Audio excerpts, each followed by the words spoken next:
exista una arbovirosis en un país o en un territorio determinado, es que el vector tiene que estar presente. Si no hay vector, no va a haber enfermedad. ¿Sí? Esa es la condición. Para que haya una enfermedad de transmisión vectorial, tiene que existir el mosquito.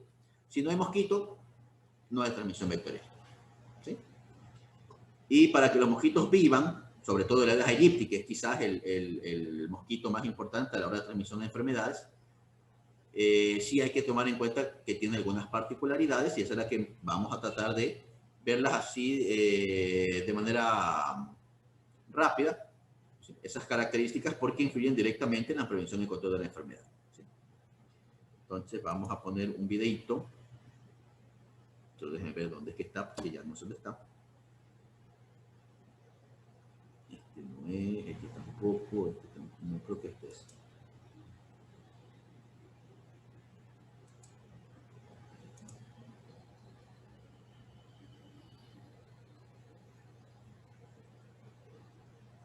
Uy.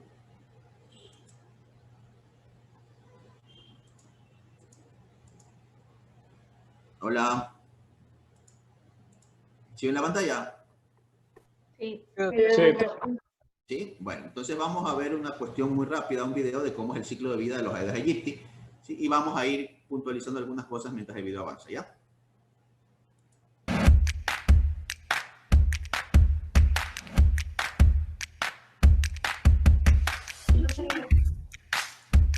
Aedes aegypti, ciclo de vida.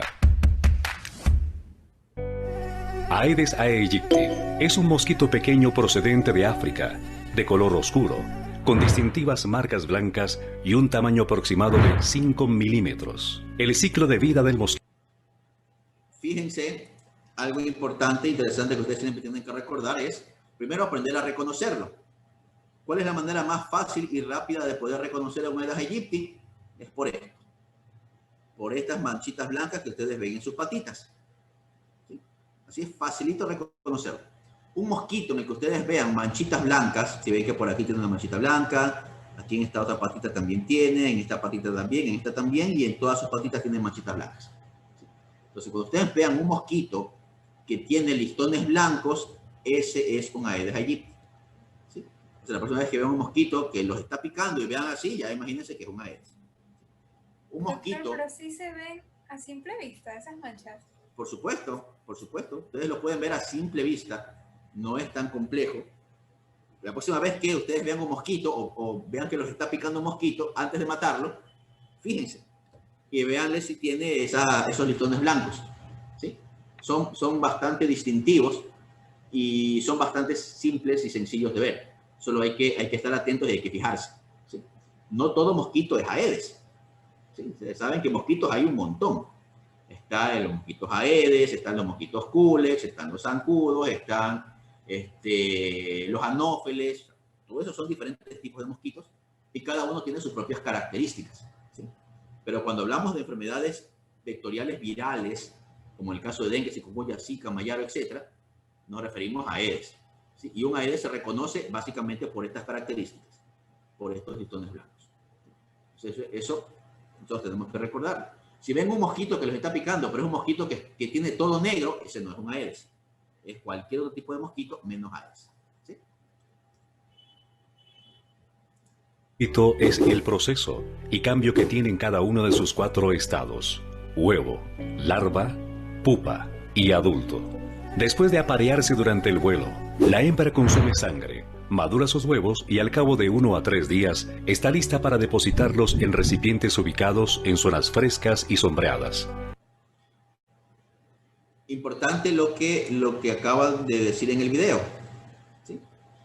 Y se dieron cuenta de que, como creo que les mencioné algo la vez pasada, cuando los mosquitos están encima de nuestras cabezas y están volando, ¿sí? Están teniendo una especie de danza prenupcial previo a la cópula, ¿sí? Y que básicamente lo que hacen los mosquitos ahí es copular. Y una vez que el mosquito macho y el mosquito hembra copulan, ¿sí? El mosquito hembra lo que hace es producir huevos. ¿Sí? El mosquito hembra produce huevos. ¿Sí?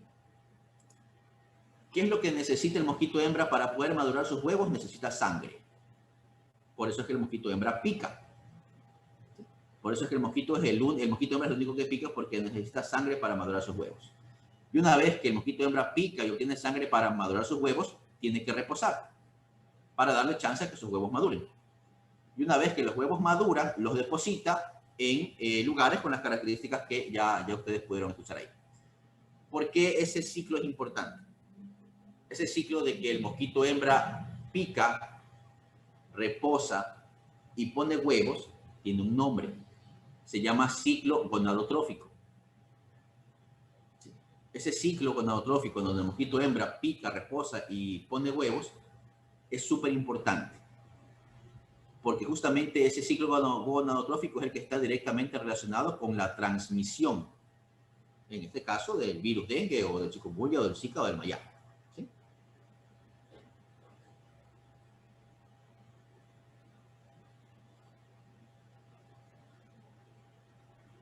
Vamos a ponerlo un poquito para atrás. Vamos a repetir. Y adulto. Después de aparearse durante el vuelo, la hembra consume sangre, madura sus huevos y al cabo de 1 a 3 días está lista para depositarlos en recipientes ubicados en zonas frescas y sombreadas. La temperatura ideal para la incubación es entre los 23 y los 28 grados centígrados.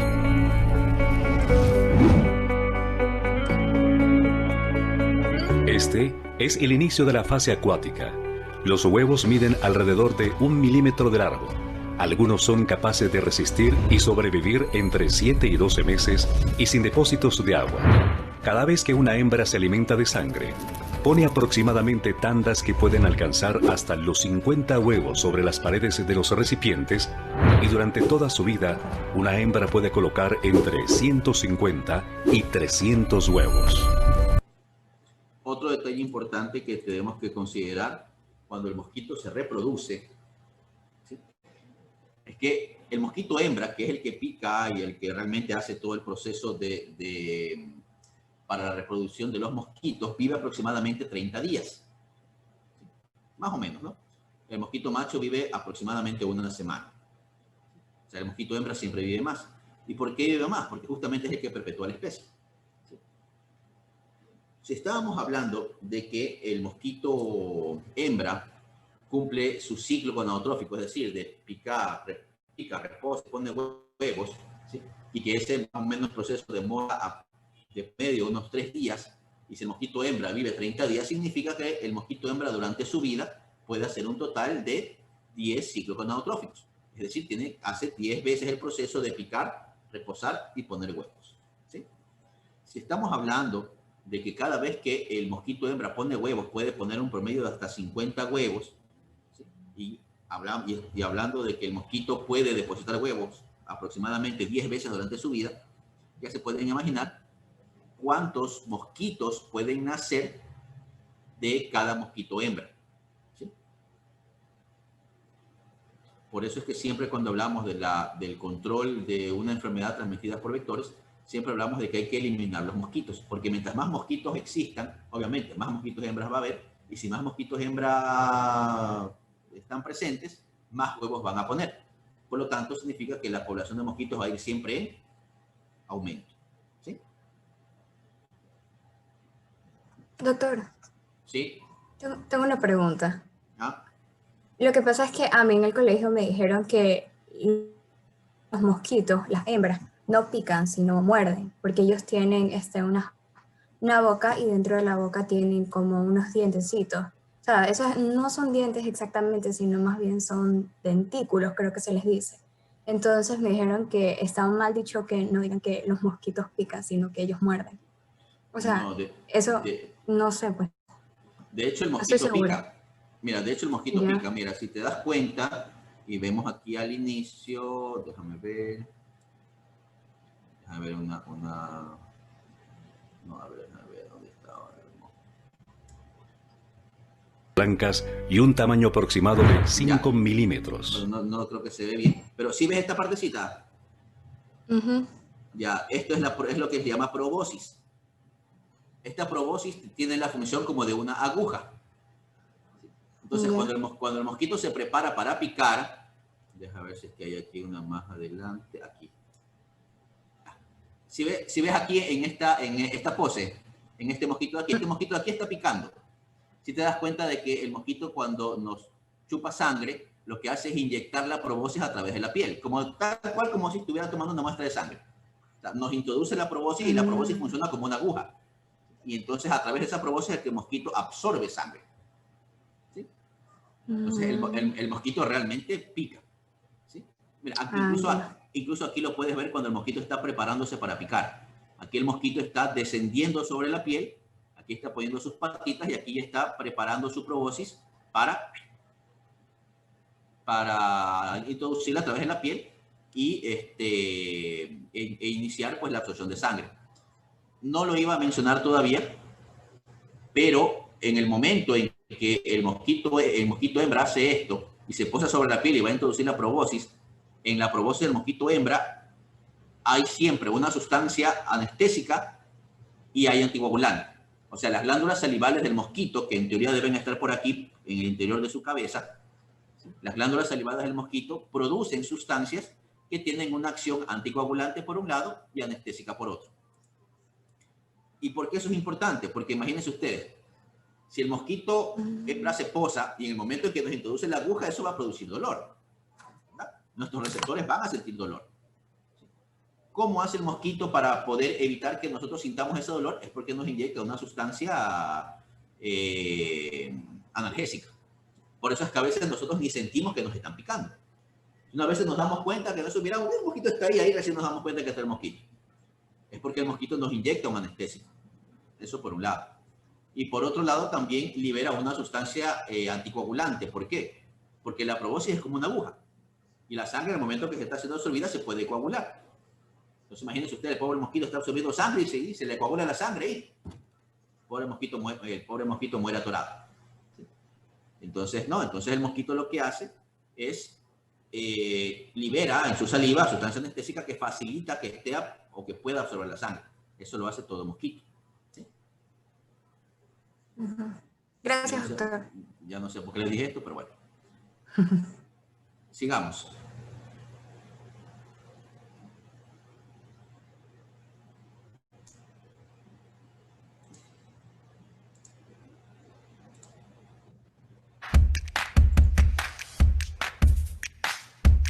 Aedes aegypti, ciclo de vida.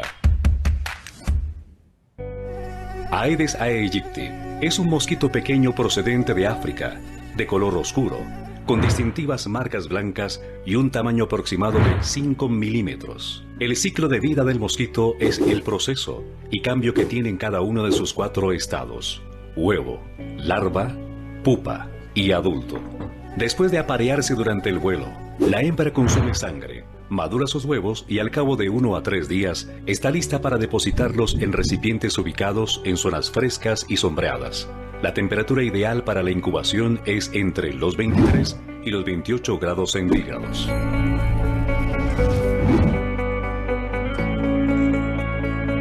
Este es el inicio de la fase acuática. Los huevos miden alrededor de 1 milímetro de largo. Algunos son capaces de resistir y sobrevivir entre 7 y 12 meses y sin depósitos de agua. Cada vez que una hembra se alimenta de sangre, pone aproximadamente tandas que pueden alcanzar hasta los 50 huevos sobre las paredes de los recipientes y durante toda su vida, una hembra puede colocar entre 150 y 300 huevos.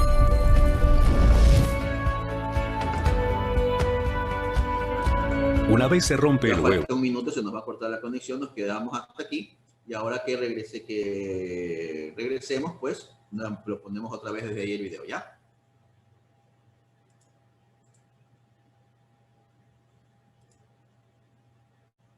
¿Tienen alguna pregunta?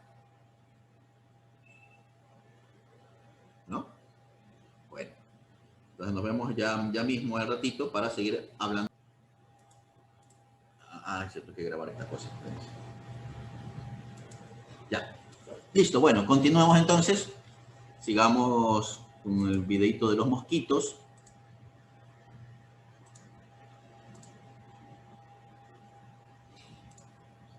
Y surge la larva. Las larvas se viven en el agua. A ver, pongamos otra vez desde...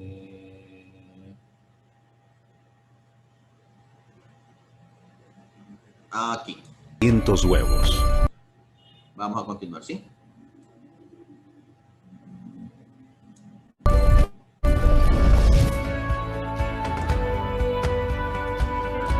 Una vez se rompe el huevo, surge la larva. Las larvas viven en el agua, alimentándose de la materia orgánica que se encuentra en el agua del recipiente.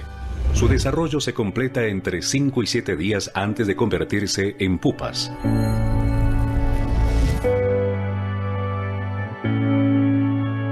Las larvas se transforman en pupas. Este estado corresponde a la última etapa de maduración de la fase acuática. Las pupas inicialmente tienen un color blanco. Cuando maduran se van tornando oscuras y se mantienen en este estado por unos 3 días hasta emerger, iniciando una metamorfosis en la que finalmente se transforma en el mosquito adulto.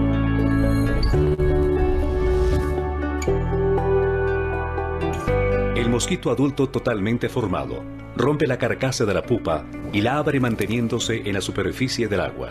Los aedes hembra, a diferencia de los machos, son hematófagos, es decir, consumen la sangre. En otras palabras, solo la hembra pica al ser humano. Este mosquito es de vuelos cortos y en las calles urbanas. Una de las características a tener en cuenta es que el mosquito Aedes aegypti no solo se reproduce en comunidades vulnerables. Todos estamos expuestos a este vector sin importar condición social. Por eso es importante prevenir y no permitir la propagación de este mosquito mediante la eliminación de los criaderos de tu comunidad, escuela, hogar y demás lugares en que este mosquito se pueda reproducir.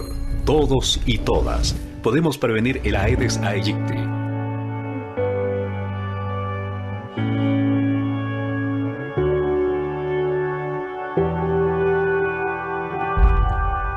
Listo.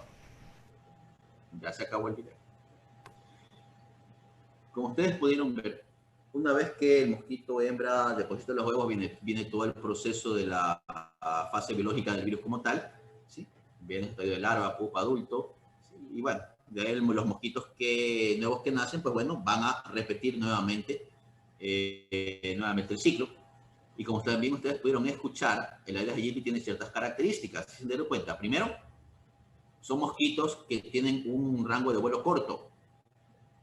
Se mueven en un rango máximo de 200 metros, no más.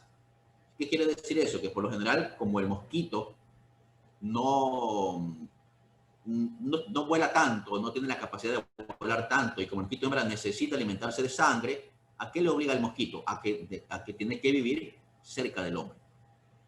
Por eso es que siempre cuando hablamos de prevención y control, siempre hablamos de que hay que tratar de eliminar los criaderos porque ahí es donde el mosquito se reproduce. Como no es un mosquito de que puede tener amplios rangos de vuelo, pues de ley tiene que vivir con nosotros. Por eso siempre hablamos que el Aedes aegypti es un mosquito urbano, ¿sí?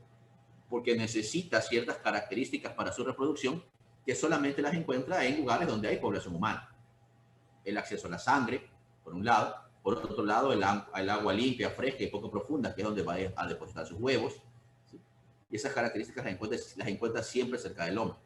A diferencia de otro tipo de mosquitos, ¿sí? En los cuales tienen otras características, como los mosquitos Culex, por ejemplo, o el Albopictus, que ellos depositan sus huevos en agua no tan limpia, agua un poco más profunda, ¿sí? Entonces, por lo general, esos mosquitos pueden vivir en zonas un poco más alejadas, ¿sí? Entonces, son características importantes ligadas a la biología del mosquito que al final tienen una repercusión en la salud humana, porque tienen que ver mucho con la reproducción, del mosquito y por ende la transmisión de la enfermedad, ¿sí? ¿Alguna pregunta?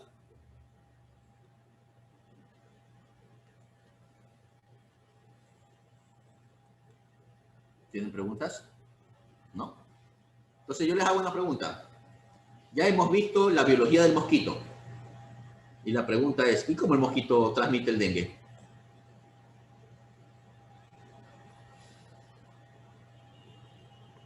En la saliva. Era algo innato de él.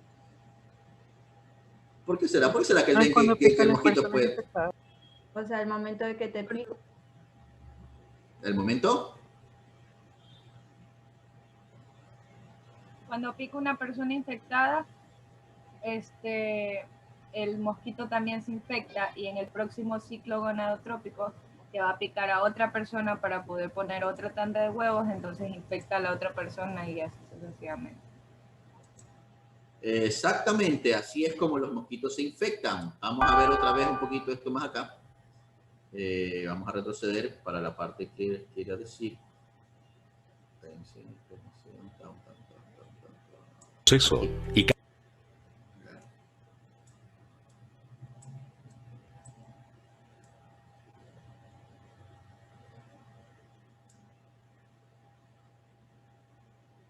No para donde quiero que pare.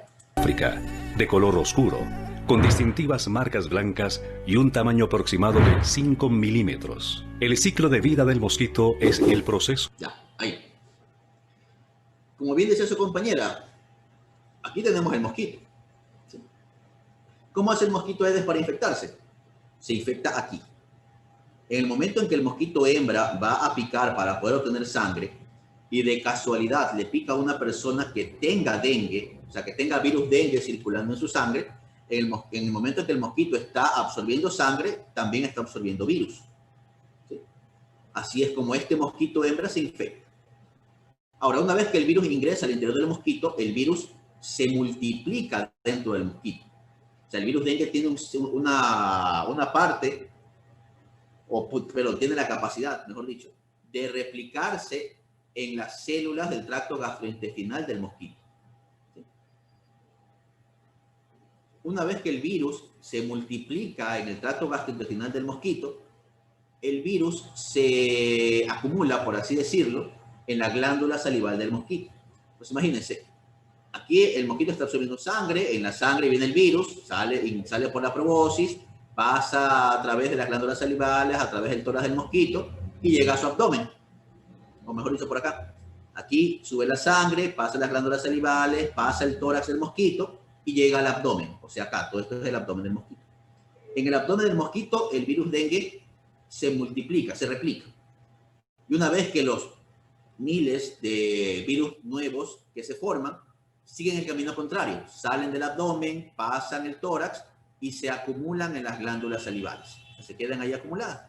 Ahí está el virus, como tal. ¿Y cómo ese mosquito va a transmitir? Pues bueno, la próxima vez que este mosquito que ya se infectó y que ya tiene el virus aquí en sus glándulas salivales, la próxima vez que este mosquito le pique a otra persona, ¿sí? En el momento en que el mosquito inyecta su proboscis, le inyecta a la persona anestésico anticoagulante y también virus. Así es como este mosquito infectado transmite el virus dengue. Pero esa no es su única forma de transmisión. No es la única. Si nosotros vemos un poco más acá y pasamos un poco el ciclo gonadotrófico, ¿sí? Ya hemos visto que después de que los mosquitos cumplen su ciclo gonadotrófico, la hembra, el mosquito hembra, deposita sus huevos. ¿Sí? En los mosquitos Aedes aegypti existe lo que se llama transmisión transovárica. ¿Qué quiere decir eso? Que todos los huevos que sean producidos por un mosquito hembra que ya tenga el virus, todos estos mosquitos ya van a estar infectados con el virus. O sea, todos estos huevos que tienen al embrión del mosquito en su interior, todos ellos ya van a estar infectados con virus dengue. Por lo tanto, todos esos 50, 300, 400 o 500 huevos que el mosquito hembra deposite ya van a nacer infectados con el virus y por lo tanto van a ser capaces de transmitir desde el primer momento en que piquen, ¿sí? Sin necesidad de que ese mosquito tenga que picar a una persona para infectarse y empezar el ciclo. Al final, ¿qué es lo que les quiero decir? Que un mosquito Aedes aegypti, mosquito hembra Aedes aegypti, puede transmitir el virus de dos maneras. Por la picada directa de ese mosquito como tal, y la segunda mediante la transmisión transovárica, es decir, mediante todos sus hijos, por así decirlo, que nazcan de ese mosquito hembra ya infectado. ¿Sí? Por eso es que un solo mosquito hembra infectado con virus dengue es capaz de producir una gran cantidad o una gran población de mosquitos Aedes aegypti ya infectados con el virus y por lo tanto con capacidad de transmitir. ¿Sí? Eso siempre tenemos que considerar. Doctor, una pregunta. O ¿sí? sea, todos los mosquitos Aedes aegypti de por sí ya tienen el virus o después lo pueden adquirir. Los que nacen de una hembra infectada ya nacen directamente con el virus, o sea, ya nacen infectados. Ahora, si un mosquito nace y no está infectado, se puede infectar, obviamente, si es un mosquito hembra, se puede infectar picando a una persona que tenga dengue. ¿Sí? O sea, puede ocurrir de las dos maneras. Doctor, si el virus dengue tiene como reservorio natural al ser humano, Así es. Ajá. ¿cómo es que, o sea, pasó? Imagino que en algún momento, o sea, el ser humano lo contrajo, pero si él fue el original, ¿cómo estuvo probando el mosquito para que pase a la persona? No sé si me explico. Sí, sí, sí. Mira, de hecho está planteado de que el virus dengue es una zoonosis. ¿Sí? O sea, el virus dengue como tal, original, por así decirlo, estaba en los monos, en los simios. De hecho, hay estudios de evolución en donde se establece de que el virus dengue en algún momento, hace ya muchas décadas atrás, hizo el salto de especie al humano. Entonces, el reservorio original, por así decirlo, ¿sí? Es justamente los monos. ¿Sí? De ahí el virus hizo el salto de especie, se adaptó, ¿sí? Y de ahí es que empezó a transmitirse entre humanos y obviamente el reservorio actual es el humano. ¿Sí? Y otra cosa importante, transmisión de dengue hay en todo el año, no es que solamente en la época de lluvias, ¿no? Dengue hay todo el año. La diferencia es que en la época de lluvias es cuando hay más casos, pero el dengue circula en todo el año y circula en más de 150 países a nivel mundial. Ahora, ¿de dónde es que surgió el virus original o cuál fue el primerito? Entonces, esa información no ha sido descrita todavía. Lo que sí es que fue una zoonosis en realidad. ¿No? O sea, en algún momento del tiempo pasado hubo el salto de especies de primates a humanos. Eso sí. Gracias. ¿Ya? ¿Alguna otra pregunta? ¿No? Yo les tengo una pregunta entonces. Déjenme ver. Aquí. ¿Por qué decimos que la Aedes aegypti transmite dengue? ¿Por qué no el Anopheles no puede transmitir dengue?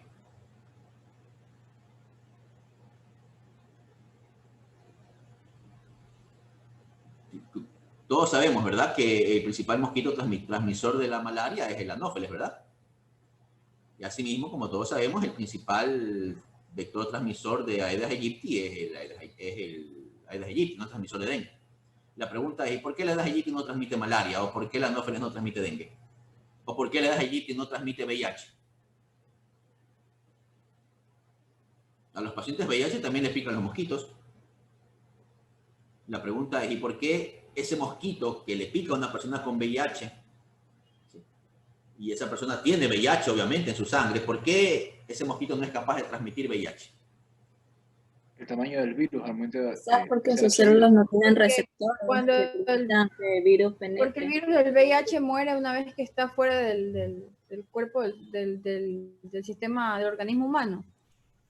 ¿Por qué creen? A ver, pero uno puede, porque por ahí hablaron algunos al mismo tiempo y la verdad que no les entendí. Porque el VIH solo vive en células humanas. Solo viven células humanas. ¿Y en los monitos? No, sí. Sí, Quizás- pero al momento que ya...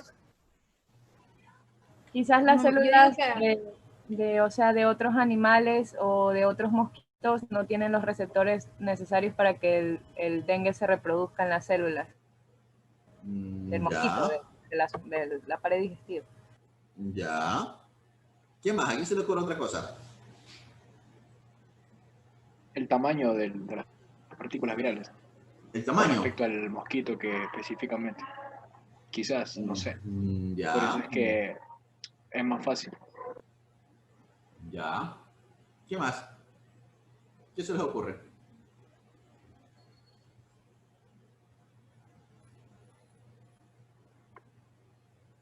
Puede ser también el tropismo del virus. El tropismo. ¿O no? Ya. Bueno, de hecho, el tema va un poco por ahí. Si nosotros vemos,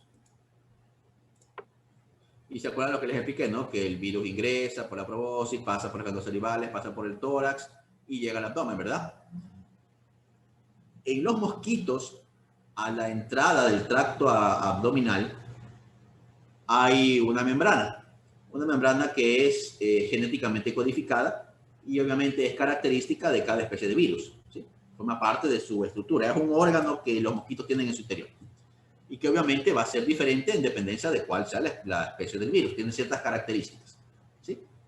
¿Por qué eso es importante? Porque justamente esas características es lo que le confiere la permeabilidad, por decirlo de alguna manera, hacia determinados patógenos y no hacia otros, ¿sí?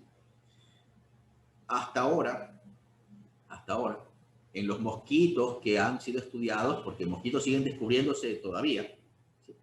Siguen identificándose nuevas especies de mosquitos, pues hasta ahora ningún mosquito que ha sido descrito, que ha sido reportado, ha demostrado que la membrana que separa el tórax del abdomen de los mosquitos tiene permeabilidad para ciertos patógenos. Por ejemplo, no se ha descrito todavía para VIH, por ejemplo, ¿sí? O para los virus herpes, por ejemplo, no se ha descrito. Es por eso que siempre se asocia a un determinado vector a un determinado patógeno, ¿sí? Se determina que ha habido una posible especie de coevolución entre, en este caso, el vector con el patógeno, ¿sí? No se ha descartado que en algún momento pudiera aparecer algún mosquito que tenga esa capacidad de transmitir otros patógenos que hasta ahora no han podido ser transmitidos por vectores, no se descarta, ¿sí?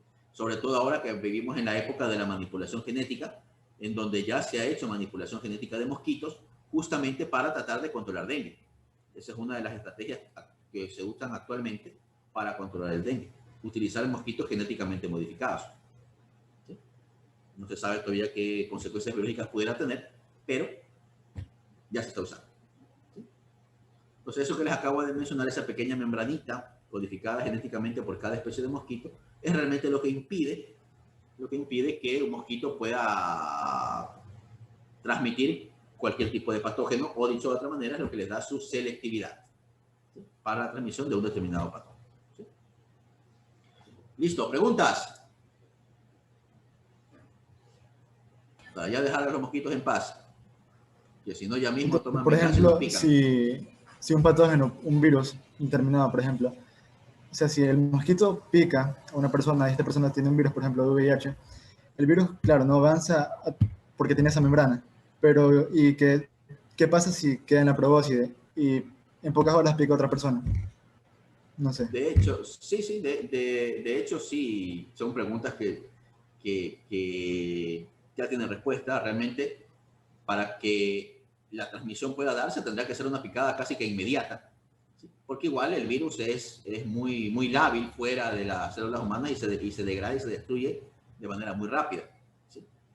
Por lo general no está descrita transmisión de esa manera, ¿sí? De hecho, la lógica te diría que existiera la posibilidad, pero de hecho no se ha demostrado de que pudiera pasar eso. Pero, doctor, ¿no tiene que ver también la carga viral? Porque una cosa es que el mosquito pique y quede unas cuantas partículas en la probóscis, pero no es lo mismo a que vaya el virus y se reproduzca en el aparato digestivo y crezca la carga viral dentro del mosquito y al momento de picar, entonces ya inyecta una carga viral mucho más grande de lo que haría si solo absorbe un poquito de sangre infectada. De hecho, es así. De hecho, como les había mencionado, siempre toda enfermedad tiene una determinada carga viral, una dosis infectante, que es el término adecuado para poder producir enfermedad. En el caso del VIH, por ejemplo, que era lo que mencionaba, necesitas mínimo 1500 copias. Difícilmente un mosquito va a poder absorber una cantidad tan alta de virus y sobre todo almacenarlas en su probóscis. Es muy complejo, ¿sí? Complicado. De hecho, como les decía hasta ahorita, eso no ha sido demostrado, ¿sí? Sería más, no lógico, ¿no? Pero podría caber esperar de que en algún momento pudiera aparecer una especie nueva de mosquito que quizás tuviera la capacidad de transmitir VIH. Pero como les decía, eso todavía no ha ocurrido, ¿sí? Pero especies de mosquitos nuevas sí se están describiendo todavía. Conforme avanzan estudios, investigaciones y no sé cuánto, se van describiendo nuevas especies de mosquitos. De hecho, hace como unos cuantos meses atrás, se descubrió una nueva especie de mosquito, incluso aquí en el Ecuador. Pero bueno, eso ya es otra historia. ¿Alguna otra pregunta con los moscos?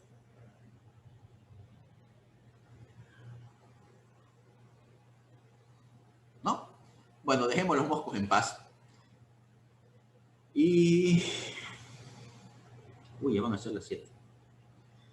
Bueno, veamos algo de los respiratorios. Y con eso concluimos. ¿Sí? A ver, déjenme ver. Pienso ratito. No, esta no es. Ay, ¿dónde dejé las clases? A ver, ahí no puedo bajar esto.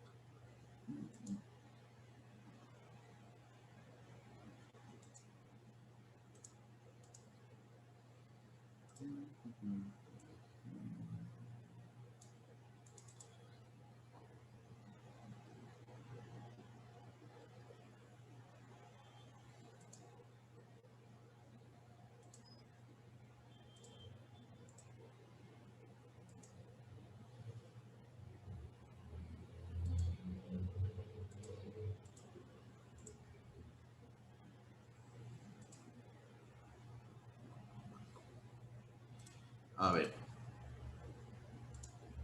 Vamos. Hablemos un poquito de los virus respiratorios. Una pequeña introducción antes de hablar quizás de las partes más importantes e interesantes de los virus respiratorios. Sobre todo de influenza, ¿sí? Y algo de COVID, lo que alcancemos a conversar. A ver, primero, de las infecciones respiratorias, realmente los agentes causales más importantes son siempre los virus.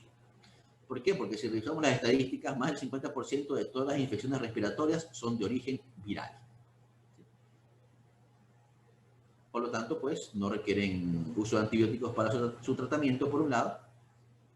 Y por otro lado, también hay que considerar que las enfermedades o los virus respiratorios, por lo general, pueden ser o pueden llevar a ocasionar pandemias. Caso influenza, que hasta el año pasado era el único, bueno, y ahora el COVID, ¿verdad?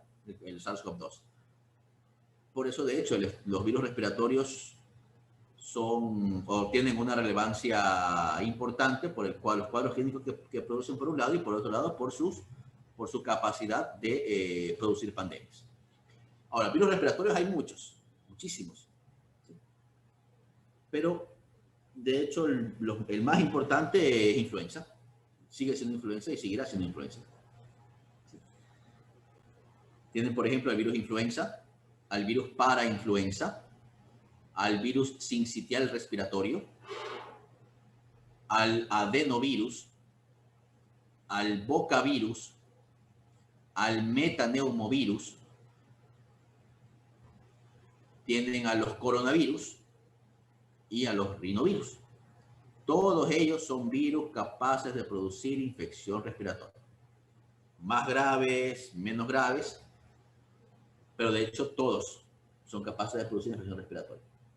Como les decía, influenza, parainfluenza, sincitial respiratorio, metaneumovirus, adenovirus, bocavirus, ¿qué más era? Coronavirus y rinovirus.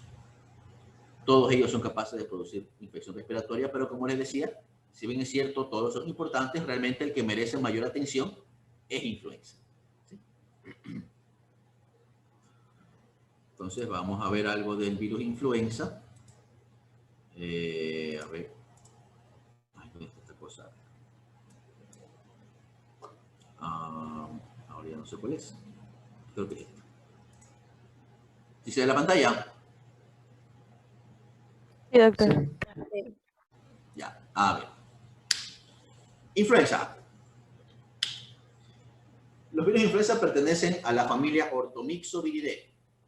¿Quieren que ustedes vean aquí? Los virus de influenza pertenecen a la familia Orthomyxoviridae. Estos virus se caracterizan porque van a ser virus envueltos. ¿Sí? Van a ser virus envueltos, van a tener una simetría helicoidal. ¿Sí?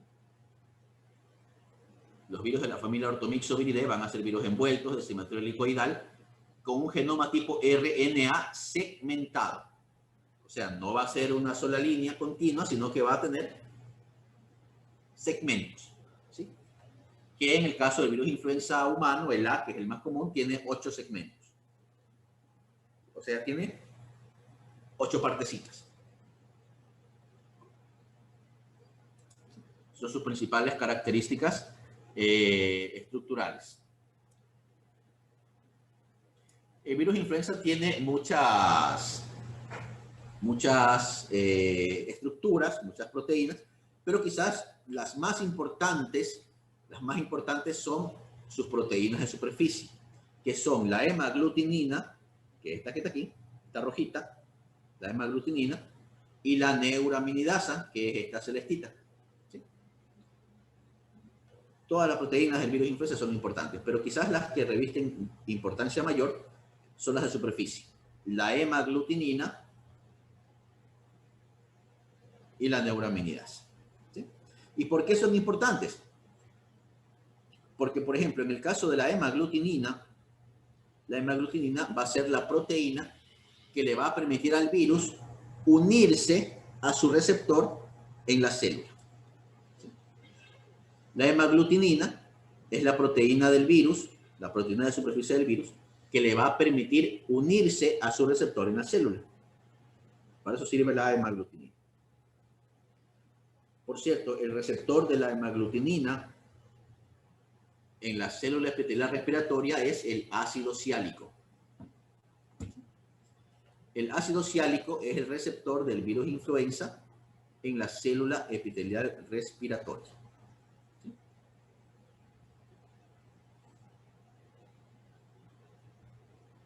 La neuraminidasa, en cambio, a pesar de ser una proteína de superficie, su función principal va a ser en la salida del virus. Va a facilitar la salida del virus de la célula una vez que termina la replicación viral.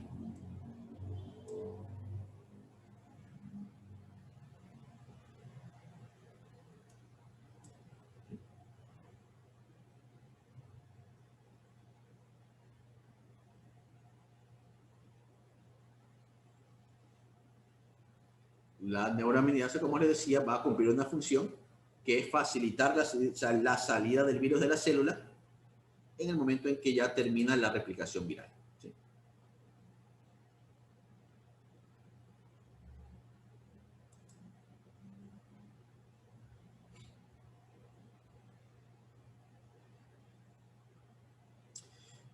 ¿Por qué también son importantes las hemaglutininas y las neuraminidasas?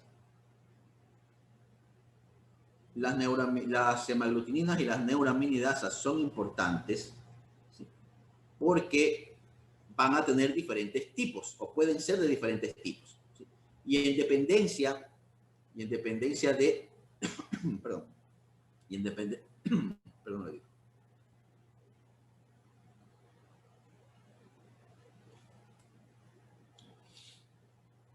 como les decía, la hemaglutinina y la neuraminidasa son importantes porque, aparte de que tienen sus funciones, como ya vimos, pueden ser de diferentes tipos, ¿sí?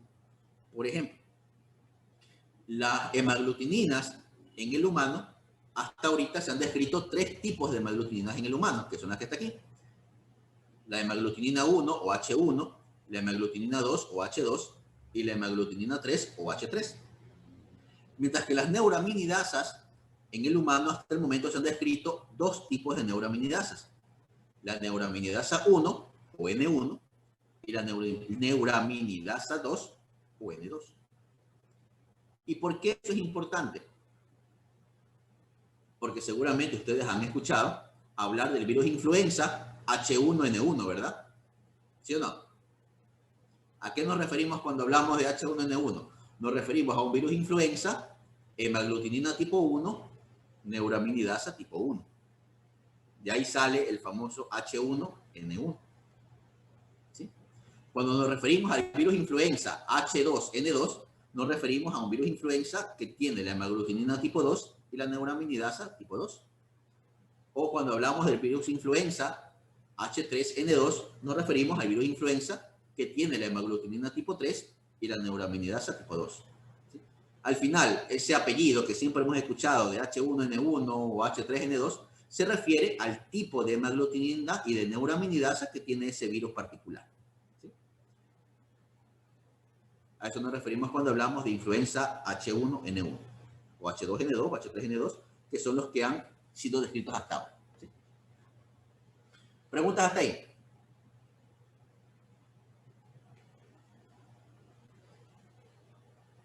¿No?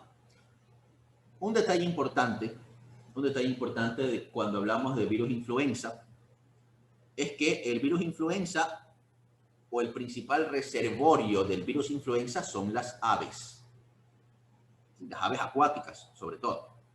¿Sí? ¿Y a qué me refiero con el gran reservorio? ¿Sí? Porque la mayor diversidad del virus influenza que encontramos en la naturaleza, la encontramos en las aves. Es tanto así que, por ejemplo, en las aves podemos encontrar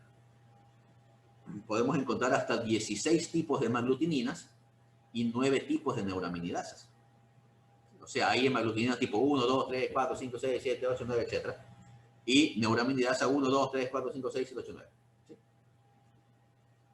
¿Y por qué es importante recordar esto? Porque si estamos hablando de que el principal reservorio del virus de influenza son las aves, hablamos que son virus de influenza aviar, porque son de aves. ¿Sí? Hablamos de influenza aviar. ¿Sí? Y como ya acabamos de ver, si en las aves pueden haber 16 tipos de hemaglutininas y 9 tipos de neuraminidasas, pueden combinarse de diferentes maneras. Y podemos hablar de un virus de influenza aviar H5N1, o virus de influenza aviar H7N1, o virus de influenza aviar H9N1. ¿Sí? ¿Y por qué se puede dar esas combinaciones? Pues bueno, porque tienen más tipos de hemaglutininas y de neuraminidasas. ¿Y por qué decimos que son virus de influenza aviares? Bueno, porque están en las aves. ¿Y por qué es importante hacer este recordatorio? Porque seguramente ustedes han escuchado hablar de los virus de influenza aviar, ¿verdad? ¿Sí? Y justamente son virus que circulan en las aves.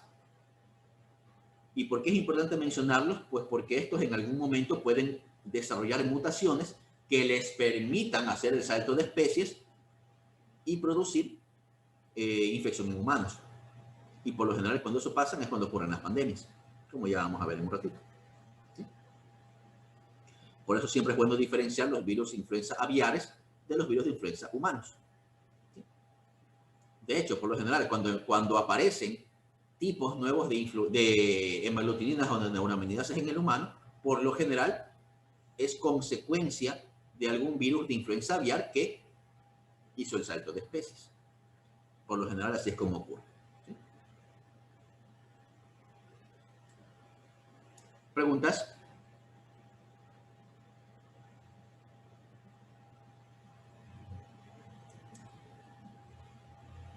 Uy, no me salté.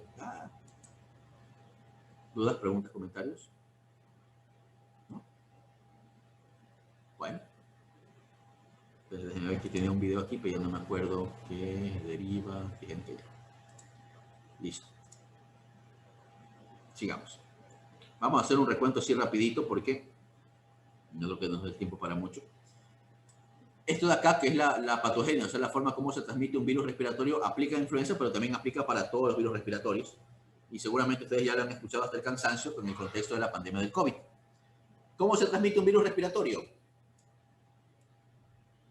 Vamos a taparles ahí. Por las gotículas. ¿Verdad? ¿Verdad, no? Creo que todos hemos escuchado, ¿sí?, de que los virus respiratorios se transmiten a través de las llamadas y las famosas microgotitas, ¿verdad? Que como ustedes saben, se liberan al ambiente cada vez que una persona tose o estornuda, ¿verdad? Ustedes saben que cuando tosemos o estornudamos, liberamos microgotitas. ¿Sí? Esas microgotitas van a tener un alcance que en dependencia de la fuerza del estornudo puede ser tan corto como 1 metro o tan largo como 6, 7, 8 metros, en dependencia de la fuerza del estornudo como tal, ¿verdad? Esa es la principal forma de transmisión de todo virus respiratorio.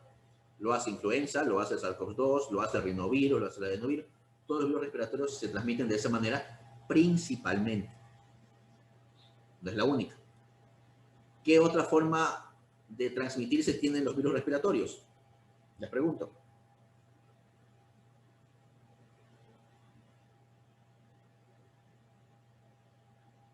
¿Qué han escuchado? A través de fomite. A través de fomite. ¿Y cómo es eso? objetos inanimados que puede quedar ahí el virus. Y Ya. nosotros. ¿Y cómo es eso? ¿Cómo se da una transmisión a través de fomites?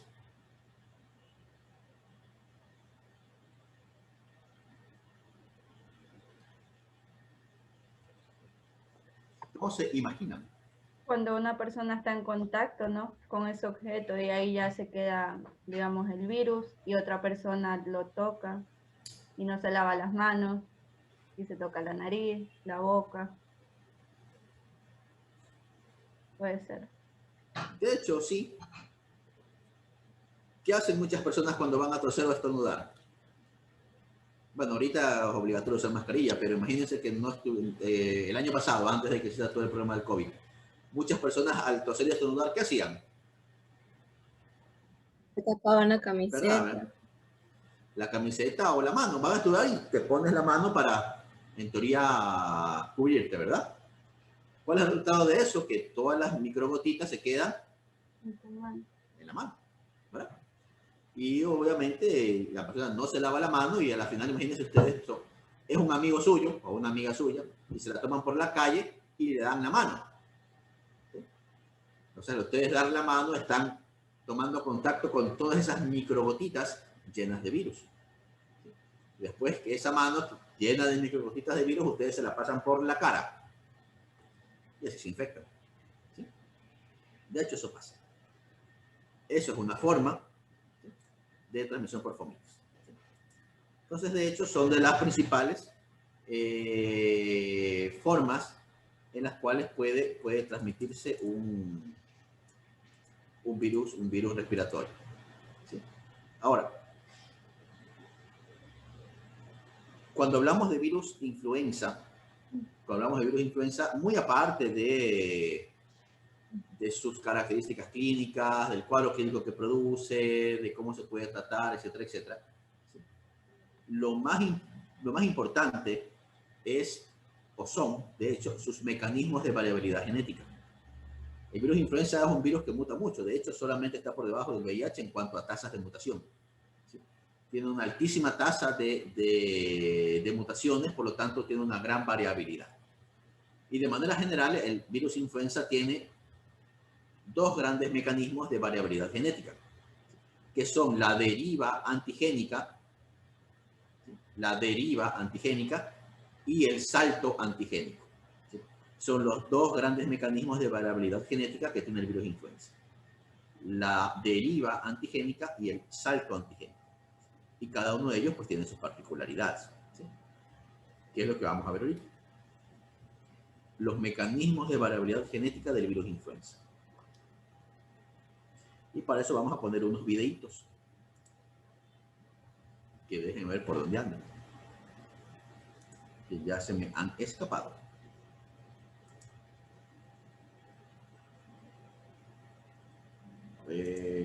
Ya los vi.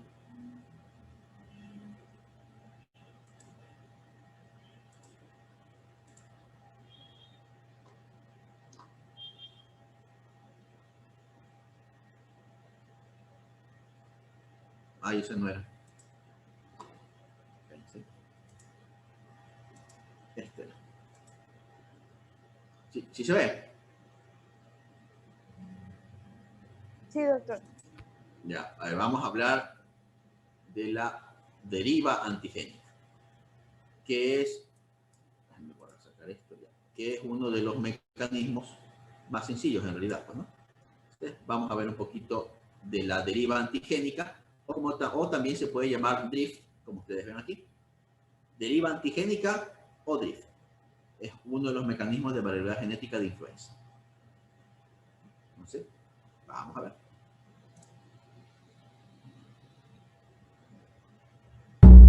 Have you ever wondered why you need a flu vaccination each year? Unlike other viruses that are relatively stable, influenza viruses are always changing. Influenza genes drift to create new viruses. This means that the infection-fighting antibodies that your body makes in response to the flu vaccine may only protect you for one flu season. After that, circulating flu strains may change and make the old vaccine ineffective. A new vaccine is needed to match the new viruses. The heart of a flu virus has 8 string-like segments called RNA. These are the genes that encode parts of the virus. Around the RNA are different proteins. The proteins involved in drift are called hemagglutinin and neuraminidase. Scientists call them HA and NA. There are 16 subtypes of HA proteins and 9 of NA. From these protein combinations, scientists name influenza A viruses. For example, an H5N1 virus contains hemagglutinin subtype 5 and neuraminidase subtype 1. If a person has been vaccinated or has a natural immunity against the virus, antibodies will attach to the HA protein, blocking it from infecting human cells and stopping the virus from spreading. Without natural immunity, or immunity provided by the correct vaccine, the HA proteins on the virus interact with sugars on the outside of those cells. This creates a bond that allows the virus to enter targeted cells where it can cause infection. When the influenza viruses replicate, they can mutate slightly. Scientists have shown that this leaves small changes in the HA and NA proteins. Over time, as the virus spreads from person to person, these changes accumulate and the virus drifts from its original form.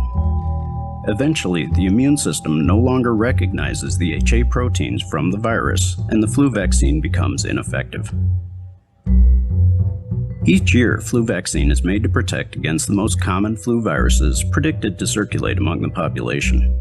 Historically, scientists have done a remarkable job of matching the vaccine to the circulating viruses. Although there is an effective vaccine, not enough people choose to get it. As a result, influenza sickens between 5 and 20% of the US population each year. More than 200,000 people may be hospitalized, and up to 49,000 people may die. That is why health officials recommend flu vaccination before every flu season.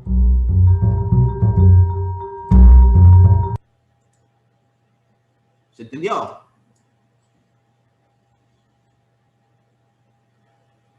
No. Poquito. A ver, ¿qué captaron del video?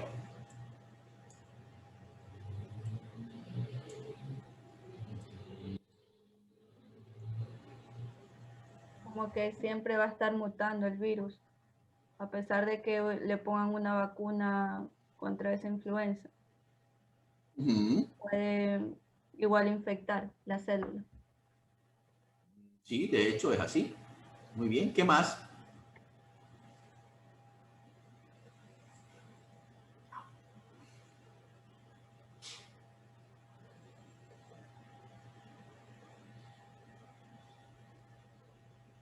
De hecho, la parte en donde se explica el drift es realmente en la última parte, ¿sí?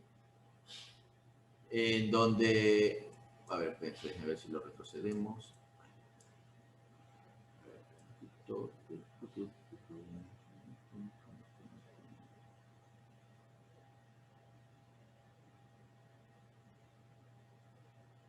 A ver. Ya. Vamos a explicarlo de manera sencilla. Si ven aquí está el virus influenza. ¿Sí? Ya. Imagínense ustedes que este es el virus influenza. ¿Sí? Ya vimos que es un virus envuelto y cosaédrico con un genoma de RNA segmentado, ¿verdad? Entonces aquí tenemos un virus influenza que lo han representado de este color. Azul con morado.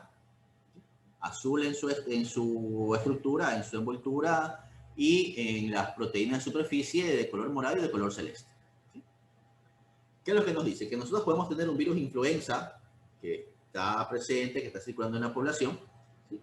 Y que conforme ese virus se extienda entre la población, o sea, se esté multiplicando en el interior de la persona, debido a que es un virus RNA, y como sabemos de cómo es un virus RNA, va a mutar con mucha facilidad.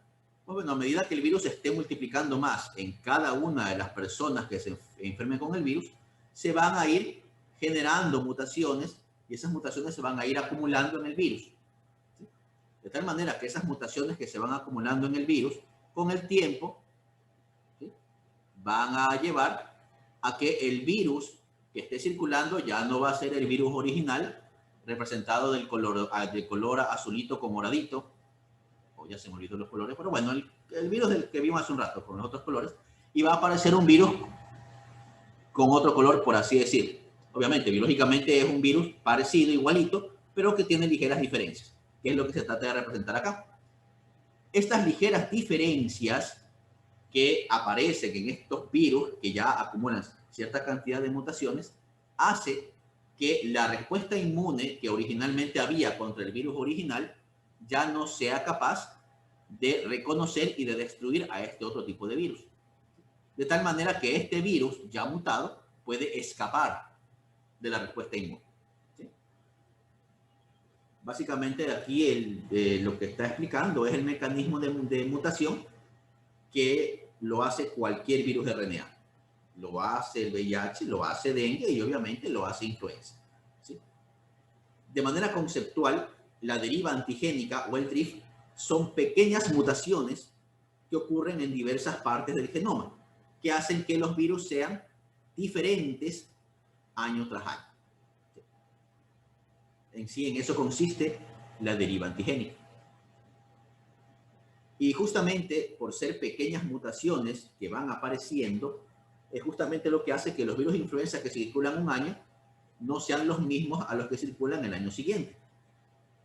Por lo tanto, eso es lo que nos obliga a estarnos cada año vacunándonos contra el virus de influenza, porque el virus de este año no es el mismo virus del año pasado. Y por lo tanto, la vacuna o las defensas que se generaron contra el virus del año pasado ya no nos va a servir contra el virus de este año. Y eso es lo que hablaba el video en relación a las vacunas y que hay que vacunarse cada temporada de influenza y que básicamente eso era la recomendación. ¿Sí? En eso consiste el drift o la deriva antigénica. Si son las mutaciones que normalmente aparecen como consecuencia de la replicación del virus por ser un virus RNA. ¿Y qué es lo que hace que un virus sea levemente diferente uno de otro, ¿sí? Año tras año? ¿Alguna pregunta?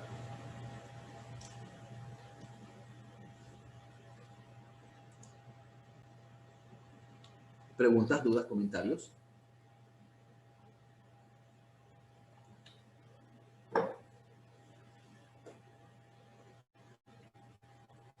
¿No? Bueno, vamos a hablar entonces del salto antigénico.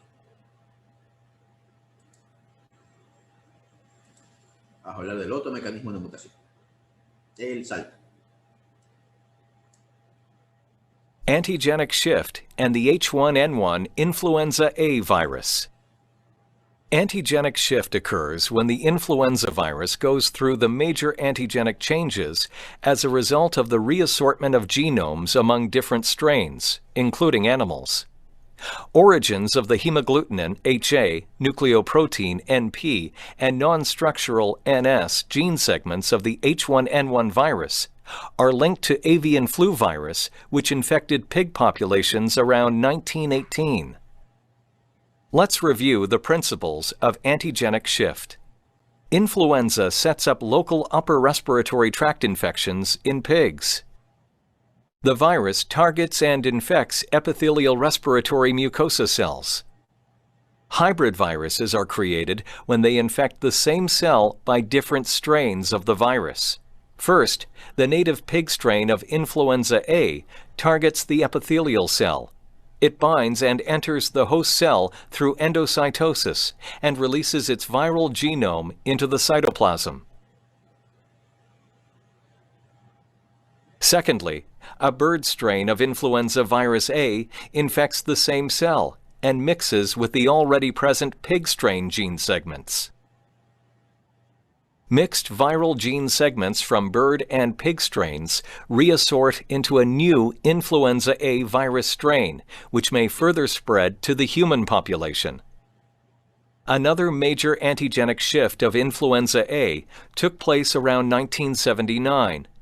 The neuraminidase or NA and matrix MA gene segments originated from wholly avian influenza viruses and entered the swine population. Substantial antigenic shift of viruses have occurred since 1979. For example, when the polymerase acidic protein or PA and polymerase basic protein 2 PB2 segments from the bird strain reassorted into a new strain, which entered swine in North America around 1998. Around the same time, the polymerase basic protein 1, PB1, gene segment migrated to a swine strain from humans. This had originated from birds around 1968.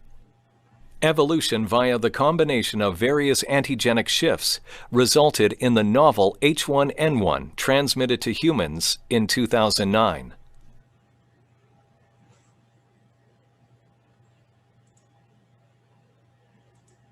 ¿Se entendió?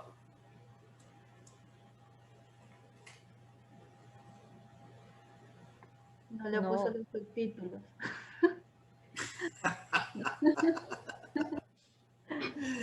A ver, aunque no lo crean, lo que acaba de mostrar el video ya ustedes lo han visto, ya ustedes lo conocen.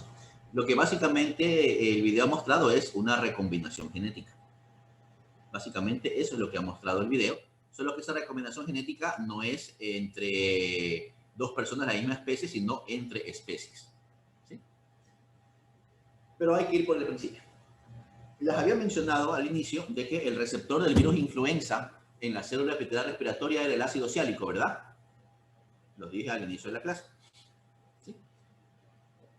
Y obviamente, como ustedes acaban de ver, virus influenza, hay virus influenza en los humanos, hay virus influenza de las aves, hay virus influenza del chanchito, ¿sí? De los principales, ¿no? Pero hay virus influenza de otras especies. Pero los que más nos interesan a nosotros son de esas tres especies: humanos, aves y chanchitos.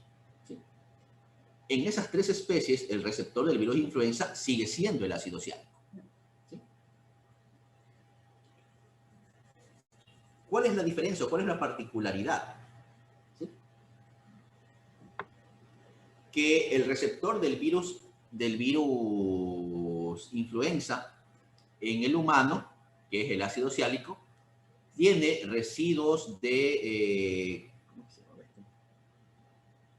tiene residuos de glicosaminoglicano en la posición química alfa 2,3. O sea, la célula epitelar respiratoria humana tiene en su superficie ácido ciálico o receptores de ácido ciálico que contienen en la posición alfa 2,3 residuos de glicosaminoglicano. ¿Sí? ¿Y por qué eso es importante? Porque la presencia de los residuos de glicosaminoglicano en esa posición alfa 2,3 es lo que garantiza de que el virus influenza del humano solamente puede utilizar ese tipo de receptor. En el caso de las aves, ¿sí? Los virus de influenza aviares usan como receptor asimismo el ácido ciálico, con la diferencia de que los residuos de glicosaminoglicano se encuentran en la posición alfa 2,3. ¿Qué es lo que les quiero decir en otras palabras? Que los virus de influenza humanos utilizan como receptor al ácido ciálico con residuos de glicosaminoglicano en la posición alfa 2,6. Mientras que los virus de influenza aviares utilizan como receptor al ácido ciálico con residuos de glicosaminoglicano en la posición alfa 2,3. ¿Sí? Esa pequeña diferencia de en dónde se encuentran los residuos de glicosaminoglicano es lo que constituye la barrera de especies. O sea, es lo que evita que los virus de influenza aviares infecten al humano.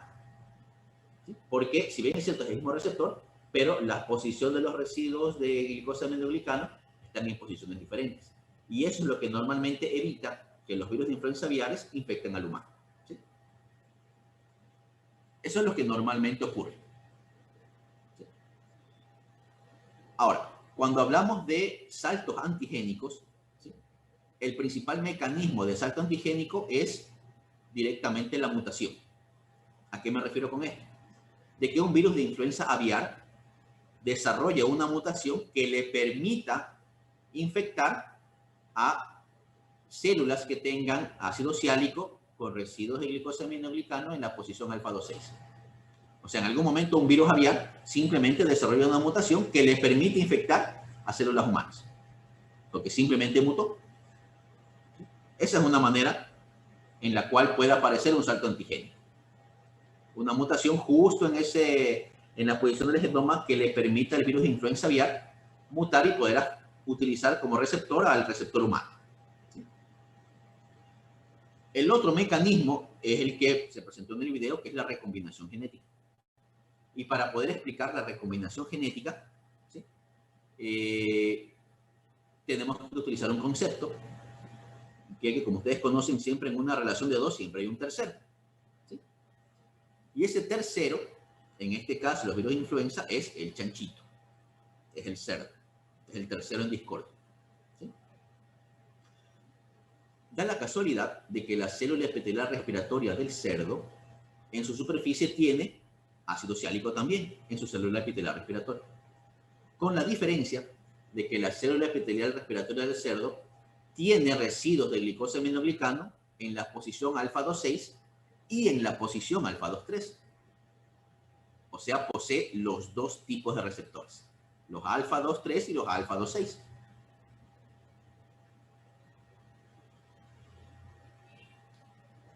¿Y eso por qué es importante? Porque al final lo que ocasiona es que el cerdo puede ser infectado obviamente, por virus de influenza del cerdo, obviamente, de su propia especie, pero como tiene los receptores, también puede infectarse con virus de influenza humano y también puede infectarse con virus de influenza aviar, porque tiene los receptores. Y es por eso que ustedes veían acá, en el videíto, de cómo apareció el virus pandémico de 1918. Por acá. Ya me perdí. Ya no apareció. Aquí. Por ejemplo, en el video aquí en esta parte lo que trata de explicar es que viene un virus influenza del cerdo, que obviamente infecta a su propia especie al cerdo, ¿sí? Pero que justamente después ese mismo cerdo se infecta con un virus de influenza aviar. Y el virus de influenza aviar lo puede infectar porque tiene el receptor, ¿sí? Que epithelial cell. eso es lo que It explica el binds video. and enters the host cell through endocytosis and releases its viral genome into the cytoplasm. Secondly, a bird strain of influenza virus A infects the same cell and mixes with the already present pig strain gene segments. Mixed viral gene segments from bird and pig strains reassort into a new influenza A virus strain, which may further spread to the human population.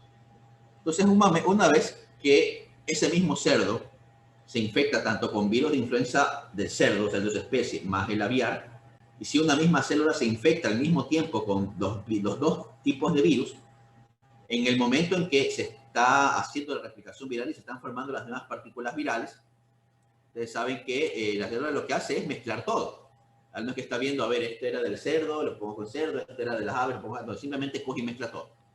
¿Y a qué da origen? Da origen a un virus híbrido, en donde tiene partes de segmentos del genoma de los cerdos y parte del segmento de los virus de influenza aviares. ¿Qué originó?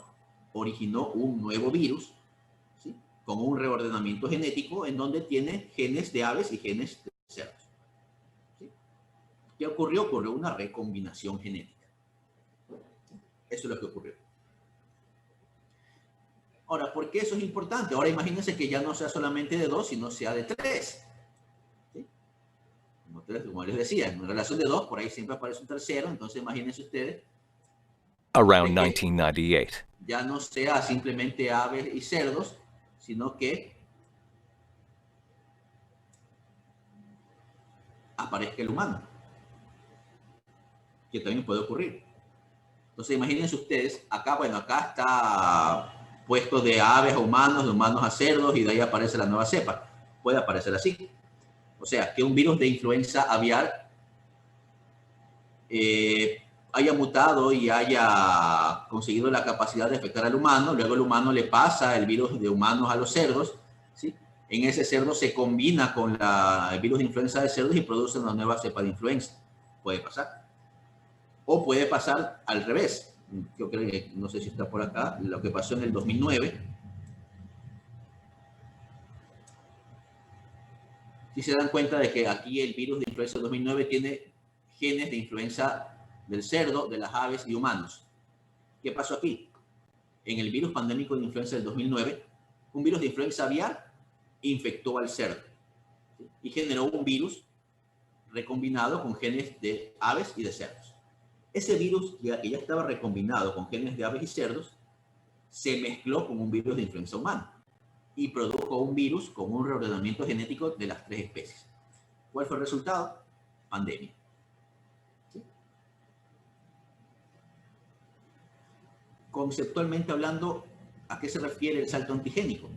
El salto antigénico se refiere a grandes cambios en el genoma que por lo general conllevan a un reordenamiento genético, dando origen a nuevas cepas de virus, a nuevos tipos de virus.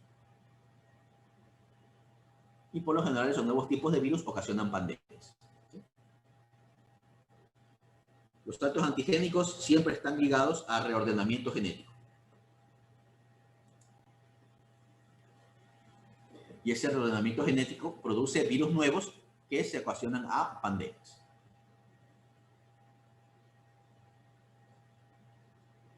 Ahora, si ustedes lo quieren ver en términos epidemiológicos, los saltos antigénicos producen pandemias, mientras que la deriva antigénica produce epidemias. Si lo quieren ustedes asociar con algún término epidemiológico. Entonces, eso que ustedes acaban de ver ahorita es una recombinación genética. Entonces, como les decía a ustedes, ya hemos hablado de la recombinación genética, solo que en este caso intervienen 2 especies o 3 especies. ¿Sí? Si, por ejemplo, si asociamos esto al SARS-CoV-2, ocurrió lo mismo, ¿verdad? En este caso, un virus, de un coronavirus del murciélago original que pasó a un mamífero pequeño, que todavía no está bien identificado cuál es, se habla del pangolín, pero todavía no está totalmente identificado, y que después de ahí pasó al humano. ¿Qué ocurrió? Lo mismo. Exactamente lo mismo que les estoy explicando con influenza, solo que con otros actores. En vez de los pájaros y el chanchito, hablamos de murciélago y otro mamífero que todavía está ahí en estudio. Pero es exactamente el mismo mecanismo. ¿Qué ocurrió? Recombinaciones genéticas. Ahora, ¿por qué estos virus son capaces de producir pandemias? Pues porque obviamente tienen segmentos del genoma que por lo tanto codifican proteínas de origen aviar o de origen de cerdo. Y obviamente nuestro sistema inmune no está preparado para poder defendernos contra ese tipo de proteínas. Por eso es que se extienden rápidamente y por eso es que nadie está protegido. ¿Sí? Porque justamente tiene genes de virus de otras especies. Por eso es que son peligrosos, por eso es que se expanden rápidamente. ¿Sí?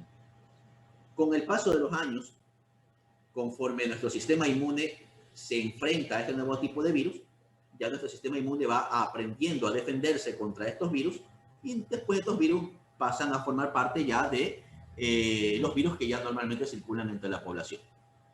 ¿Sí? Eso pasa con todo virus pandémico. Es lo que pasó con el virus pandémico de influenza del 2009.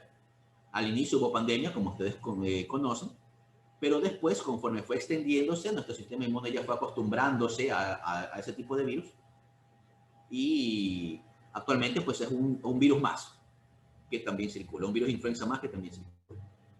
En el caso de SARS-CoV-2 es posible que pase exactamente igual. ¿Sí? ¿Preguntas?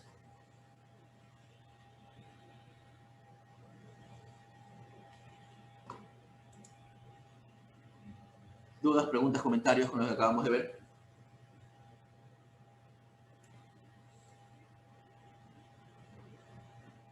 ¿No? ¿Ya están cansados?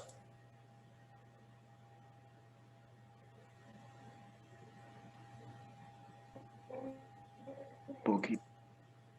Un poquito, pues sus caras dicen lo contrario.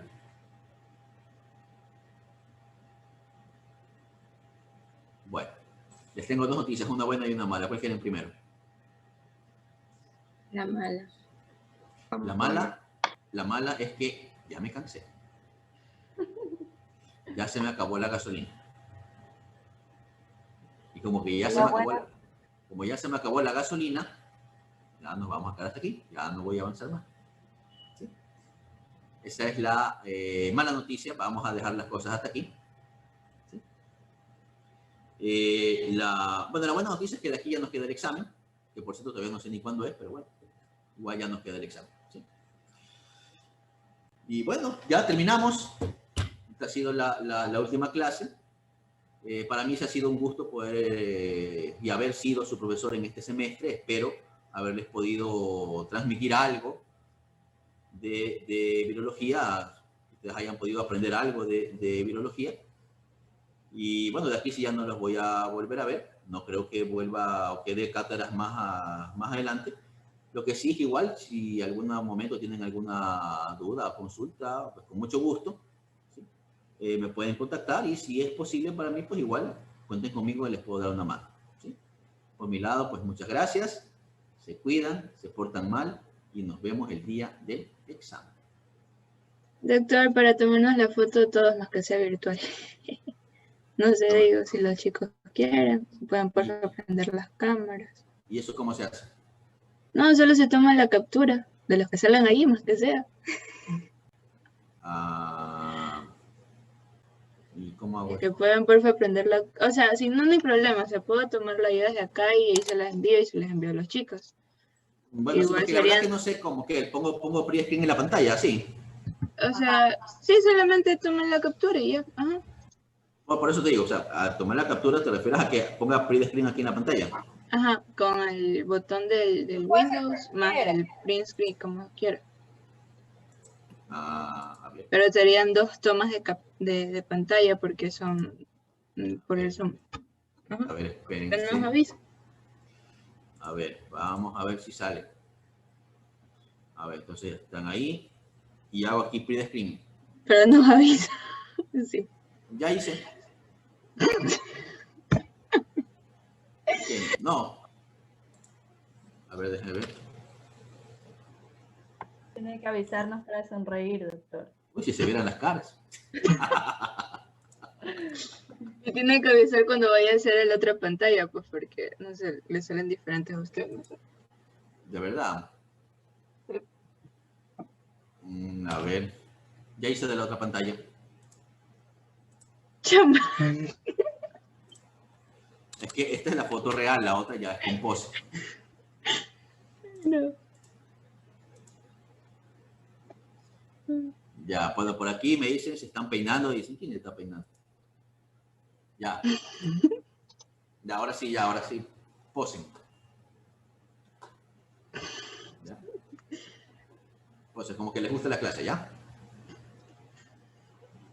A ver, espérense, no veo el botón, espérense. En mi caso. ¿Ya? Ay, sí, toditos sonrientes, ¿no? A ver.